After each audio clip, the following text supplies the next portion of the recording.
இலங்கை கடற்படையால் தமிழ்நாடு மீனவர்கள் சிறைப்பிடிக்கப்படுவது வேதனை அளிப்பதாக முதலமைச்சர் மு.க.ஸ்டாலின் தெரிவித்துள்ளார்.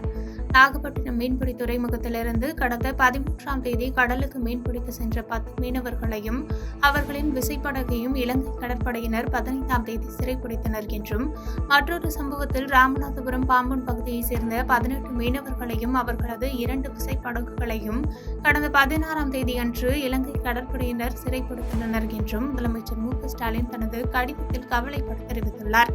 இத்தகைய தன்னிச்சையான கைது நடவடிக்கைகளை தடுத்திட இலங்கை அரசுக்கு வலியுறுத்திட வேண்டும் என்றும், இலங்கை கட்டுப்பாட்டில் உள்ள அனைத்து படகுகளையும் விடுவிக்க தெளிவான காலக்கெடுவை நிர்ணயிக்க வேண்டும் என்றும் கடிதத்தில் மத்திய அமைச்சர் ஜெய்சங்கரிடம் கேட்டுக் கொண்டுள்ளார்.